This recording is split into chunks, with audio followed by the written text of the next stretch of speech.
Surrounded by pines and tucked in this quaint little valley not far from the Four Corners is the X Diamond Ranch. The family ranch was started way back in 1893 and has been in Wink's family ever since. One of the things I think is important too is to share it with other people. I have a very strong desire for other people to see how ranches are. The Working Cattle Ranch is also home to horses and deer. Visitors can roam the ranch or saddle up for a ride in the wilderness. Some people like to ride out in the snow. They get a thrill of looking in the snow and finding tracks and seeing what's been there, even if they don't see the animals themselves. You know that there's a story in the snow left behind. The land has a pretty amazing story of its own. First occupied around 600 AD, it is now an archaeological site. But unlike most, people are not only encouraged to come take a look, you can grab some tools and help dig. The only site of its kind in the United States that I'm aware of where the public can come and actually do university-level work and participate in the actual excavations. A $5 donation gets you about an hour of dig time. And if you find something, it gets stored in the lab or the museum, along with already 1,000 artifacts found, mostly pots or jars or tools. The people intentionally broke their possessions and buried them here for spiritual purposes. The area is truly a natural museum of the past. Each one of these rectangular outcrops has a story, and if you look close, you can hear it. As you look at the walls, you can see that they're different in time. The walls will actually speak to you and tell you their own language chronologically. I'm older than the one next to me because I'm uglier and more primitive in style. I'm newer because my masonry style shows a great deal more knowledge about how to keep a wall up.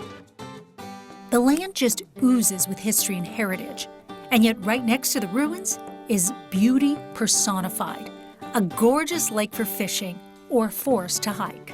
I never get tired of the beauty of this canyon. It's there every morning when you wake up. It's there every night as the sun goes down. The ranch is also home to a one-of-a-kind museum, a place where you can see and hear what life was like back in the early and mid-1900s. Who says 5 cents doesn't buy you anything? From antique sewing machines to old Western saddles, fancy Western wear to Old West necessities. The X Diamond Ranch is not just unique, it's historical. A place that truly does stand the test of time.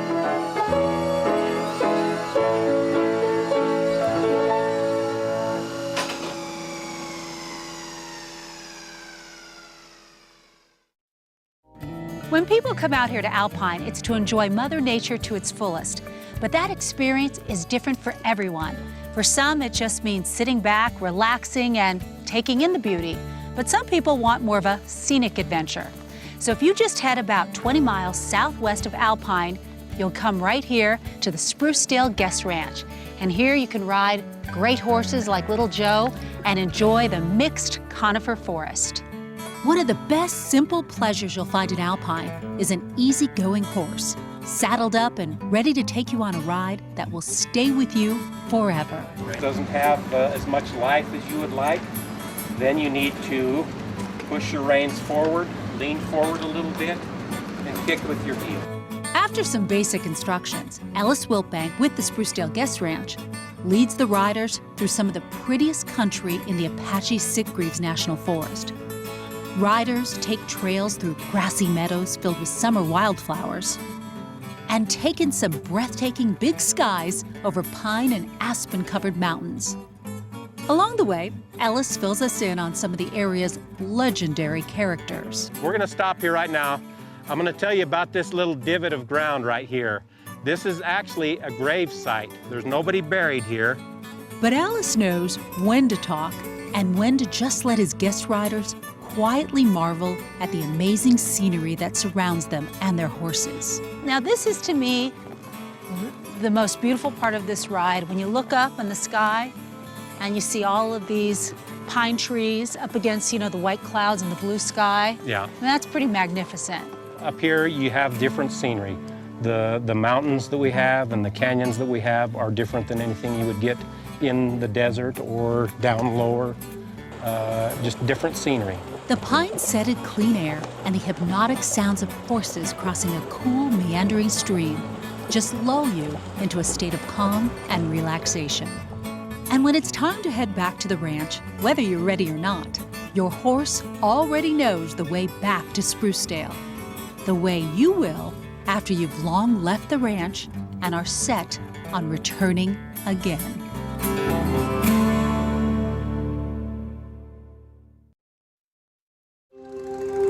The road to Alpine is paved with good intentions, primarily because if there ever was an Arizona town intended for you to visit, it would have to be this one. We're basically north and south. We're just about dead center of the state, and we're right here. We're approximately 4 miles from the New Mexico state line, so we're on the extreme eastern edge of the White Mountains. For Greg Thompson, the high country setting of Alpine is the only place he'd ever think of living. I love it. I love it. That's all I know. I've lived here my whole life, basically 50 years, and I don't think I would trade it for the hustle bustle of the city life. Alpine is fairly laid back. We get very busy in the summer.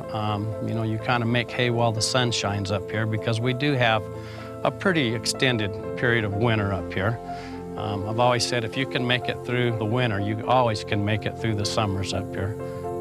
Alpine has about 500 year-round residents, but in the summer, that number changes. We probably have upwards of 2,000 probably summer residents. That's a big part of our population is summer cabins and summer properties. All you have to do is take a good look around to see why. It's a good trade-off from the desert, you know. It's a good place to be in the summer when it's hot in the valley. Coming up a little later, we're going to meet some more Alpine residents as we take a little walk around town. Alpine is a sportsman's paradise, so I wanted to see where the sportsmen and sportswomen hang out. Hi there. How are you? Fine, how are you? I hear you're the most popular shop in town. Yes, we are. Yeah. Wow. So these are good things for camping. Look, got our chairs to sit out there and relax. Got all our fish stuff here. Our propane heater. You cannot go camping, fishing, hiking, and all that without the basics, like flashlights. This is a great place. We've got everything. What I want to know is where the squirming worms. Oh, in the refrigerator. Well, do I get a chance to see them? I don't want to touch them. But I want to see if they're really squirming, because you know what? That's what you advertise, and I want to see if you're true to your advertisement. Well, this is what you have to do. Oh, I see. No. Well, yeah. Look at the kid over there. You know what? I just had lunch and I'm really full. You know, next time. Drive into the Apache National Forest, and you are surrounded by some of the tallest ponderosa pines in the state. On our journey, it seems like the treetops can almost tickle the clouds as the bright blue sky flies by. Up this way, just off Highway 191, is the Hannigan Meadow Lodge. The original lodge was built back in 1912 and is the oldest in Arizona. Surrounded by lush pines and a grassy meadow, the lodge is a woodworker's dream. The walls are partly made of logs, and giant wood beams stretch from one side of the ceiling to the other. Decorated like they did in the olden days, visitors are greeted by wood-burning fireplaces with hand-carved mantels, a picture of one of the more famous guests perched to the side. The wood-covered porch gives visitors a spectacular view of Hannigan Meadow, a place where horses are as frequent as cars, and even rainy days provide a picture that's worth 1,000 or more words. Perched at more than 9,000 feet in elevation, Hannigan Meadow truly is one of our state's brightest jewels.